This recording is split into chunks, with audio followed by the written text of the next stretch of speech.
Assalamualaikum warahmatullahi wabarakatuh. Pertama-tama yang saya hormati dosen pengampu dasar operasi bank. Kami akan mempresentasikan mengenai clearing. Yang pertama yaitu ada pengertian clearing, jenis-jenis clearing, mekanismenya, kelebihan dan kelemahan clearing, dan lain-lain sebagainya. Kami yang beranggotakan 4. Yang pertama Nur Saidah, yaitu saya sendiri. Yang kedua Salsabila Kusrani. Yang keempat Nabila Kurota. Dan yang terakhir Bintang. Assalamualaikum warahmatullahi wabarakatuh. Saya Salsabila Kusrani. Di sini saya akan menjelaskan tentang pengertian clearing. Pengertian clearing adalah bentuk penyelesaian transaksi dan juga pembukuan dengan cara memindahkan sejumlah saldo kepada pihak yang berhak menerimanya. Tapi secara umum, clearing bank adalah sebagai bentuk salah satu prasarana perhitungan utang piutang dalam bentuk surat berharga maupun surat dagang dari bank milik nasabah yang sudah digelar oleh Bank Indonesia atau pihak resmi lainnya. Nah, selanjutnya yakni tujuan clearing. Tujuan umum dari clearing adalah untuk memudahkan dan memperlancar setiap transaksi pembayaran yang aman dan cepat. Clearing yang dilakukan agar perhitungan penyelesaian utang dan piutang dapat berjalan dengan mudah, aman, dan hemat waktu. Dengan adanya mekanisme pembayaran yang cepat, maka setiap urusan akuntansi dan keuangan juga dapat dikerjakan dengan ringkas dan efisien. Hal ini membantu mempercepat pemindahan saldo dari pengirim ke penerima. Selanjutnya yakni manfaat clearing. Adapun manfaat yang bisa dirasakan dengan adanya sistem clearing yaitu yang pertama, mempercepat lalu lintas sistem pembayaran. Yang kedua, efisiensi sistem pembayaran nasional. Yang ketiga, mengakomodasi kebutuhan nasabah untuk melakukan kegiatan transaksi bernilai besar baik oleh pihak individu maupun perusahaan. Selanjutnya akan dijelaskan oleh teman saya. Lalu selanjutnya ada mekanisme pelaksanaan clearing. Beberapa proses clearing saat transfer antar bank sebagai berikut. Yang pertama, nasabah harus mengisi formulir pengiriman dana dengan metode clearing pada bank yang telah ditentukan pada pihak bank A. Lalu pada formulir ini dicantumkan pula bank yang akan dituju atau dikirim ke penerima atau pihak bank B, termasuk nomor rekening dan nama pemiliknya. Lalu kedua, Bank A akan memproses data administrasi dengan mengurangi saldo rekening pengirim dan mengajukan permintaan clearing ke Bank B pada Bank Indonesia sebagai bank sentral pengatur clearing. Lalu yang ketiga, Bank Indonesia kemudian memproses data clearing tersebut dengan memerintahkan Bank B agar menambahkan saldo kepada nomor rekening yang dituju atau si penerima clearing. Lalu ada keempat, saldo rekening si penerima atau bank B dipastikan akan bertambah. Seorang mencairkan cek dari bank lain, bank dalam negeri, ataupun bank dari luar negeri adalah sebagai berikut. Yang pertama, nasabah membawa cek dan mengisi formulir pencairan cek di pihak bank A, sedangkan cek akan diterbitkan kepada pihak bank B.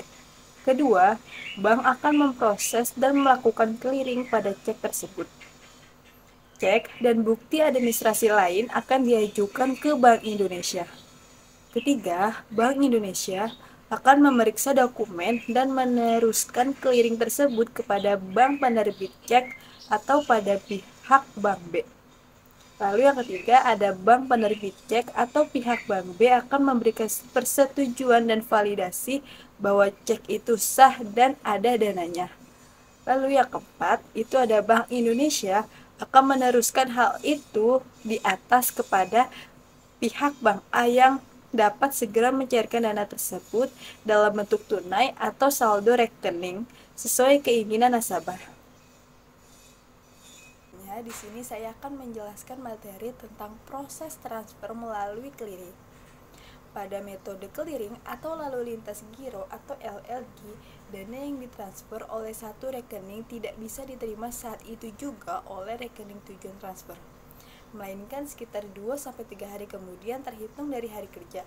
Lalu kenapa hal itu bisa terjadi? Hal ini karena pihak bank akan terlebih dahulu melakukan pengecekan terhadap jumlah uang yang dikirimkan ataupun kecukupan saldo dari rekening pengirim.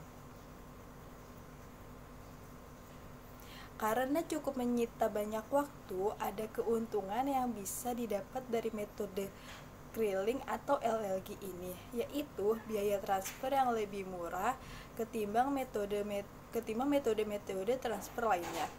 Transfer menggunakan metode clearing umumnya memakan biaya transfer sekitar 5.000 sampai dengan 15.000 untuk sekali transfer.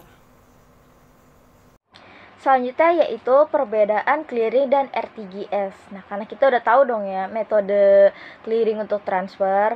Nah, tapi kita juga harus tahu nih perbedaan antara clearing dan RTGS. Nah, RTGS itu apa sih tapi gitu kan? RTGS itu atau real time gross settlement yaitu sistem transfer dana elektronik, yaitu ada pun juga penyelesaian metode ini dan yaitu setiap saat pada hari kerja. Tapi di samping itu juga clearing justru harus menyelesaikan proses transfer pada waktu tertentu, yaitu pukul 10 pagi, 12 siang, jam 2 siang, dan 4 sore. Nah, pada aspek-aspek secara keseluruhan sebenarnya perbedaan antara clearing dan RTGS itu nggak banyak sih, hanya saja waktu penyelesaian transfer dan biaya administrasinya berbeda. Transaksi pertama yaitu mencatat clearing pertama, yaitu debit RAR clearing yaitu 30 juta tambah 25 juta. Dan selanjutnya debit RAR clearing yaitu menjadi 55 juta. Nah, mencatat clearing kedua yaitu kredit RAR clearing yaitu 55 juta, debit giro BI 55 juta, kredit giro Pak Antonya 55 juta. Nah, untuk transaksi keduanya mencatat clearing pertama yaitu Dr. Giro Mira 20 juta, kredit giro BI 20 juta. Nah, pencatatan jurnal transaksi di Bank X. Dalam contoh catatan jurnal akuntansi, dinyatakan sebuah transaksi yang baru selesai dengan metode clearing. Nah, tapi dalam clearing tersebut, Bank X dan Bank Y ini terlibat dan menjadi peserta untuk satu kota yang sama, yaitu Jakarta. Nah, transaksinya itu ada contoh ya, transaksi pertama ini pada tanggal 20 April 2021, seorang nasabah di Bank X yaitu Ibu Yanti berhasil melakukan penarikan cek sebesar 30 juta. Kemudian ditambah juga dengan cek sebesar 25 juta untuk dibayarkan kepada Pak Anto, yakni seorang nasabah Bank Y. Nah, pada tanggal yang sama pula, Bank Y menerima bilet giro dari Ibu Bira, seorang nasabah giro, untuk mendapatkan keuntungannya dari Pak Andi, yaitu nasabah giro dari Bank X, sebanyak 20 juta. Hanya saja, jika transaksi tersebut diselesaikan dengan metode clearing, akan diperlukan pencatatan jurnal pada setiap peserta clearingnya. Nah, maka dari itu, inilah pencatatan jurnal transaksi di Bank Y. Nah, untuk pencatatan jurnal transaksi di Bank X, yaitu transaksi pertama, yaitu mencatat clearing kedua, debit giro Bu Yanti 55 juta, dan kredit giro BI 55 juta. Dan untuk transaksi keduanya yaitu debit giro Pak Andi 20 juta, dan kredit giro BI 20 juta. Perkenalkan, saya Nur Saida. Saya akan menjelaskan bagian dari kelebihan dan kelemahan clearing. Berikut beberapa contoh umum. Kelebihan clearing yang pertama yaitu efisiensi. Clearing memungkinkan transaksi keuangan untuk diproses secara otomatis dan efisien. Ini mengurangi kebutuhan akan proses manual yang memakan waktu, sehingga mempercepat penyelesaian transaksi. Yang kedua, keamanan. Clearing sistem dilakukan melalui sistem yang aman dan terautentikasi dengan baik. Ini membantu mencegah kecurangan dan aktivitas ilegal yang dalam transaksi keuangan. Yang ketiga, peningkatan likuiditas. Dengan adanya clearing, likuiditas pasar dapat meningkat. Proses clearing memungkinkan transfer dana yang cepat dan efisien secara berbagai institusi keuangan yang dapat mendukung aktivitas perdagangan dan investasi. Yang keempat, transparansi. Clearing melibatkan pencatatan dan pelaporan transaksi yang jelas dan terperinci. Hal ini memberikan transparansi yang lebih besar dalam pasar keuangan dan membantu mengidentifikasi risiko potensial atau kegiatan yang mencurigakan. Yang selanjutnya yaitu kelemahan clearing. Kelemahan clearing yang pertama yaitu ketergantungan pada infrastruktur. Clearing membutuhkan infrastruktur yang kuat dan andal, termasuk sistem komputer, jaringan, dan server. Jika terjadi kegagalan infrastruktur, bisa terjadi gangguan pada proses clearing dan menyebabkan penundaan atau kerugian finansial. Yang kedua, risiko sistematik. Sistem clearing dapat menjadi pusat risiko sistematik dalam keuangan. Jika ada gangguan serius di pasar atau ketidakstabilan keuangan, clearing dapat menjadi sumber penyebaran risiko yang cepat dan luas. Yang ketiga, biaya operasional. Clearing melibatkan biaya operasional yang signifikan, termasuk biaya infrastruktur, keamanan, dan pengelolaan risiko. Biaya ini bisa menjadi beban bagi institusi keuangan dan mungkin perlu ditanggung oleh pelanggan dalam bentuk biaya transaksi. Yang keempat, kompleksitas regulasi. Clearing sering terikat dengan peraturan dan kepatuhan yang kompleks. Institusi keuangan harus mematuhi berbagai persyaratan hukum dan regulasi yang berkaitan dengan clearing, yang dapat menambah biaya dan meningkatkan tantangan kepatuhan. Perlu diingat bahwa kelebihan dan kelemahan clearing ini dapat berbeda tergantung pada jenis clearing yang spesifik dan lingkungan pasar keuangan yang berlaku. Sekian presentasi dari kelompok kami, kurang lebihnya mohon maaf. Wassalamualaikum warahmatullahi wabarakatuh.